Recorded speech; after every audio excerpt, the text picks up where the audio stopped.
Today on Clearing the Clutter Inside and Out, we're talking about responsibility. Do you take responsibility for your words and actions? Where do you not own your life and blame others? How are you disempowering yourself by not taking responsibility? In this month's bonus episode, learn how to be more responsible where it matters.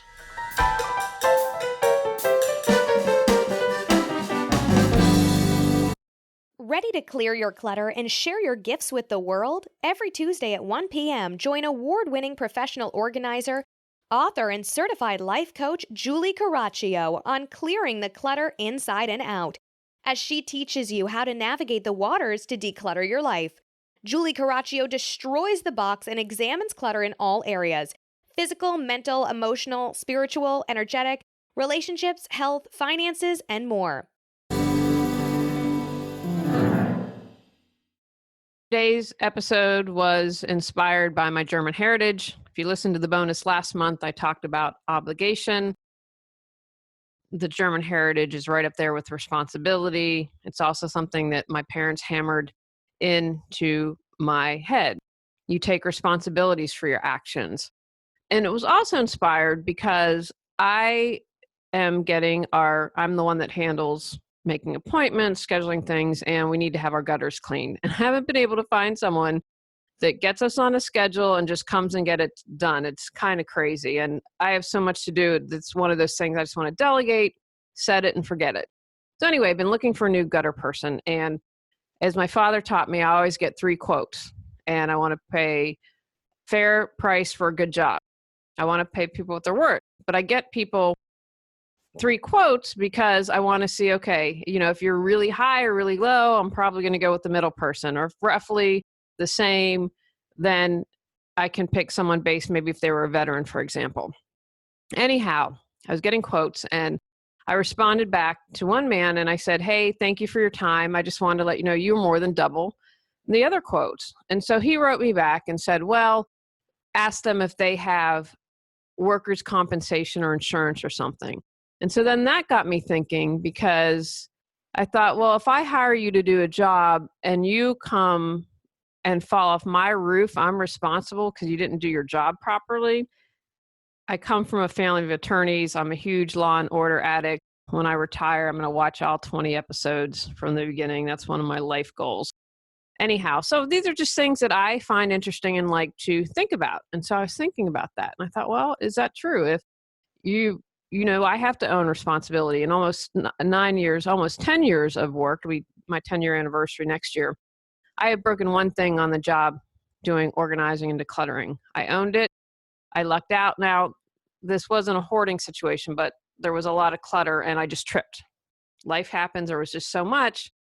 I tripped. So what did I do? I replaced it. Kind of an easy answer there. I own it because it was my clumsy feet. So just was thinking about that in the gutter, and I thought, well, then you're not really being responsible. And I can't believe that you'd have a business, and if something happened like that, that it would be the house's fault. But again, we live in America, right? So you can sue for everything, or anything, I should say. There has been, however, another reason why I wanted to do this episode, and it's been a learning curve for me about not taking responsibility when it isn't mine, not taking on responsibility for others, and not letting others slide when they haven't been responsible for something I needed to do them or something that involved me. Why don't we take responsibility? I often talk about how we have a choice. And in every moment we're constantly choosing throughout the day, whether or not we're aware of that or acknowledge it. When we don't like our choices, we may be prone to not taking responsibility. I have been grieving about something and I made a conscious choice. We made a choice as a couple and it didn't work out as we had hoped. You can't blame anyone else for that choice. When we don't like our choices, it's easy peasy to blame others instead of owning it. It also allows us to feel like a victim. And for a long time, I believe I felt like a victim. I wasn't aware of it until my brother was like, you see yourself as a victim. And that was kind of my wake-up call. 15, 20 years ago, whatever it was. And we have this, I think, warped sense that playing the victim gets us things, it makes us feel good. I'd say when it's your comfort zone or you're used to doing it and you're not aware, completely get why people are doing that. But actually, when we're in that victim mode, that's going to cause us to most likely not take action. We're going to moan and groan, but not do anything about it. And that's disempowering us. And it can be a downward spiral. So if being a victim is in your comfort zone, I'm going to encourage you to get out of that, because then you can become empowered. Kind of reminds me of what I call the donut. It might feel good when I eat it, but I don't feel so good within a half an hour. So it's kind of when you blame others or you're in that victim mentality, it might feel good. It might allow you to feel self-righteous. It might allow you to feel comfortable, whatever it is. But then down the road, it doesn't feel so good. Why else may you not take responsibility? Maybe you're a perfectionist and don't want to own that you made a mistake. And again, I believe that a mistake isn't something bad. It's just saying, okay, time to course correct. This didn't work. What else can we try? Or maybe you grew up in a really rigid household and get in trouble if you made a mistake, and therefore you want to shirk responsibility. Oh, if I don't own it, then I can't get in trouble. And again, they say our personalities are pretty much formed. I can't remember if it's 2 or 3 or if it's something later like 7, but if that's your environment as you grew up, you can understand, be compassionate with yourself while you might want to shirk responsibility for this. But now is time, you're an adult, the past is in the past, let's own it and take responsibility. Perhaps it's something huge and you may feel overwhelmed or feel like you don't have the skill set to do it. Well, we're getting ready to get our house on the market, looking to sell it, and there are days like, I don't want to adult. I don't want to think about a mortgage. I don't want to sign adult papers because I'm a little bit overwhelmed. So I have to own responsibility for whatever we end up choosing, along with Tony, of course. Chop it down into manageable steps. If you have to learn a skill, then figure out how to do that. Sometimes when we have to take responsibility, it can be scary because it's something unknown, and the unknown scares us. I used to hate change. I'm still not a huge fan of it, but I'm a lot better than I used to be. But it's because I didn't know, well, what's going to happen? And pop myself in the future. What if, instead of being present and working on what I could control. Easier to blame someone else, right? Pure and simple. It takes no effort. My nephew Max turned 12 and I did a little birthday video for him. Tony and I and the cats did, because we weren't going to be able to be there and wheeling with them. And in the video, I was talking about 2 things that I really admired about Max. And one, Max at 12 has a zest for life that is incredible. He's been like this. He was born early, and I'm convinced it's because he just couldn't wait to start his life.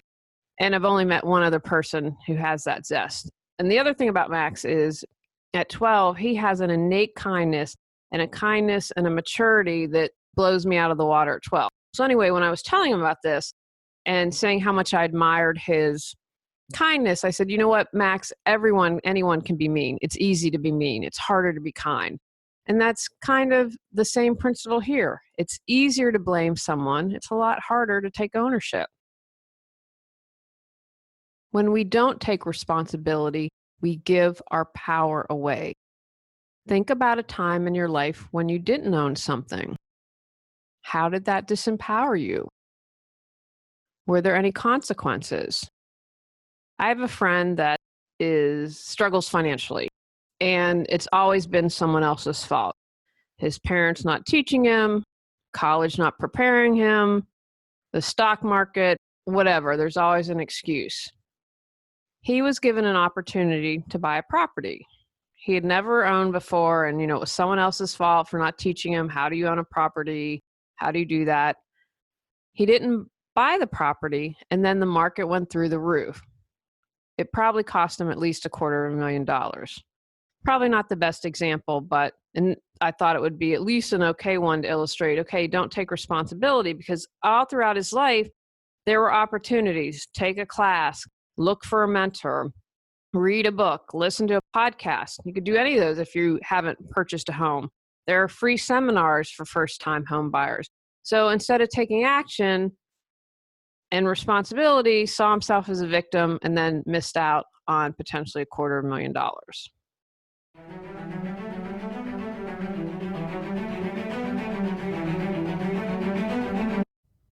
Paid late fees because you can't find your bills? Child miss out on a field trip because of a lost permission slip? Missing out on reimbursements because you can't find your receipts? Go to reawakenyourbrilliance.com to learn how Julie Coraccio can assist you.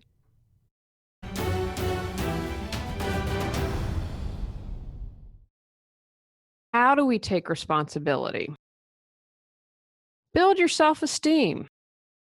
If you feel like a victim, that's what you'll create. You're disempowered when you come from a victim stance. Take steps to feel better about yourself, and you'll naturally take more responsibility for your life. There are lots of ways you can build your self-esteem. Ask others to share what they love about you. Write down all the awesome qualities that you have. Work with a coach or therapist. Check out your self-talk. Make sure you're talking positively about yourself. Give yourself the praise you seek. I absolutely love this. I was inspired because I wrote something on Facebook and someone said, I am giving myself what I seek from others. How dependent are you on the love and praise of others? I think social media has done a complete number on us, and I'm wondering when it's going to reach the peak, at least perhaps for some of us of a certain age, because we've become addicted to the use. We become addicted to the like. We become addicted to how many followers we have. One of the big aha moments I had before I met my husband was that only I could make myself happy. I could have someone that could enhance that, but I couldn't look to my husband to fulfill my happiness. I had to own that and be responsible for whatever I felt or whatever I needed in my life. And that was a big aha moment for me. So now I know I don't blame my husband, get upset if I'm not happy. It's like, okay, what do I need to change? He can support me on that, but ultimately it comes down to me to give myself what I need. How can you praise yourself? How can you tell yourself, good job? How will you celebrate yourself? Own how you choose to live your life. Empower yourself. As my father said to me, I will support you as long as it isn't unethical, immoral, or illegal. I think that's a pretty good guideline to go by. If you desire to be an artist and come from a family of accountants, go for it. You control your life with this. Build your confidence and esteem as you make the choices that support your life. I had a friend who was married to a man that did not want to become an attorney, but his parents wanted him to become an attorney. And this day, sadly, I think they still control him and have too much influence. But anyway, he didn't want to go to law school, went to law school, got a job after he finished law school at a big corporation, which I shall not name. And then after being miserable for years, finally had the guts to stand up and say, you know what, I'm going to do what I want in my life. And he is now, I don't want to share what that is in case someone is listening, but he is now doing something that makes him happy. But he spent years, law school's not easy. That's 3 years of really intense work. And then spending 4 or 5 years, that's 8 years of his life. And then if you look, college prep and doing certain things for law school, taking tests and all that, he spent a huge chunk of his life living someone else's dream. Own your life. Become proactive. That's why I have take actions at the end. When you take action, you're being responsible and moving forward instead of hanging out in your head wishing things were different. If you take actions, you're going to have to own it and be responsible. Quit the blame game. I am watching now. My mom got me addicted to The Crown. I really like it. I think it's extremely well acted. They just have a couple seasons and they're coming out with a third next year. And there's one moment when Queen Elizabeth is really annoyed with her mother because she felt like her mother did not prepare her with a proper education for the things that matter. Now, I don't know if you're listening and you know English history, but the one guy gave up the throne for Wallace Simpson, the American divorcee. So Queen Elizabeth's father, King George, I don't know, I can't remember, fifth, sixth, whatever he was. Anyway, so he became king, but that wasn't part of the plan. He was the younger brother, right? Have an heir and a spare. So Elizabeth and her sister were raised at that time. What did you teach women? You taught women how to have tea, all those kind of things in high society, which they're expected to be married and be mothers and not really think. Well, she is now the Queen of England and has to have all these conversations with the prime minister. She's involved in all that. I didn't realize until watching The Crown how much the Queen was involved and consulted about things. So my point is, after she blamed her mom and got really upset with her, she became proactive. She hired a professor to tutor her. So she had that moment, I'm going to blame, and then like, okay, I'm the queen here. I got to take action and do something. And so she did. So stop blaming others. Acknowledge when you make a mistake and apologize. No one's perfect. We're all going to make mistakes. We're going to hurt people even if we don't mean to. And don't do the fake apology. I'm sorry you feel that way. When you've messed up, own it, apologize, and move forward. We all probably know someone who doesn't like to adult, but acts like a child and never wants to own that they did something wrong. Don't be like that person. You make a mistake, you learn from it, and you move forward. Control what you can. What others do is about them. How you respond is about you. You blow up at your coworker, that's on you. This also means not owning responsibility that isn't yours. This was a learning curve for me because I felt responsible for a lot of people and people that weren't my problem. Own yours and empower others to own theirs. I used to be the peacemaker in my family. It used to bother me if people were upset at each other, and I felt like it was my job to smooth things over, get everyone on the same page, have everyone happy. First of all, it was exhausting. But then I'm like, what are you doing? You know better than this. And so I own myself, but let them have at it. And it isn't crazy. Just, people get upset at each other, blah, blah, blah. And there's something right now, I'm like, not my monkey, not my circus. So I focus on what I can control and what I'm responsible for, and I don't worry about others. Be present. When we're in the present, it's easier to be aware of what we're doing and take control and responsibility. It's a little harder if we're in the past or the future all the time.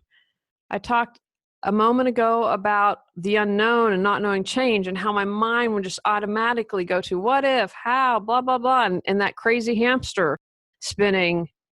But I come back to the present, then all of that goes away. And then I can take action. Then I can be aware. And finally, know yourself. Recognize your weaknesses and strengths. A responsible person acknowledges their achievements and owns where he or she needs to work on and continues to grow as a person in all areas of his or her life. Practice self-reflection on a regular basis. If you're watching this video or listening to this podcast, you're doing it. These episodes give you different areas to examine and do some reflection and then take action. Continue to know yourself. I used to think that it was a straight line, right? Like, okay, I start here and then I'll be enlightened by, age 60 or whatever. Not happening.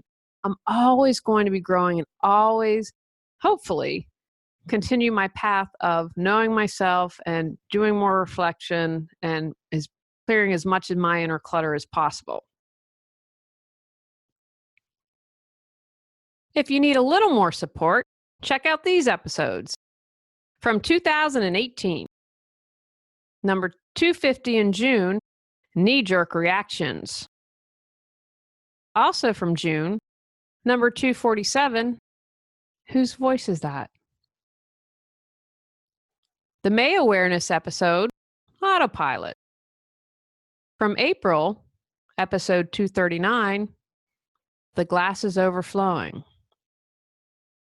Also from April, number 236, be the change you wish to see. And finally from 2018, in February, episode 225, you talking to me? From 2017, check out these episodes. Number 217, in December, year-end review. In October, episode 207, what's your baggage? Also the bonus from October, physician, heal thyself. And finally, from 2016, the September bonus, victim mentality, how to stop being a victim. And I promise I'm going to do another episode on being a victim because that was shot, a couple years ago. And I think that was from when I first did kind of the pre-podcast before officially doing it. So I want to definitely do another one because I think it's such an important subject to talk about. Take actions from today's podcast. Figure out when and where you tend not to take responsibility. Recognize why you don't take responsibility. Quit blaming others and own your life. Create a plan to build your self-esteem if you need to. Control what you can and let the rest go. Own your weaknesses and recognize your strengths. Take responsibility. On our next episode, we're talking about how to create a successful relationship. Go out, clear the clutter to create the life you choose, deserve, and desire. Ready to live a more joyful and fulfilling life? Sign up for our newsletter and receive a free copy of 10 Steps to Clearing Clutter Inside and Out. Learn more at reawakenyourbrilliance.com. If you enjoyed today's episode, please rate and review Clearing the Clutter Inside and Out. See you next Tuesday at 1 p.m.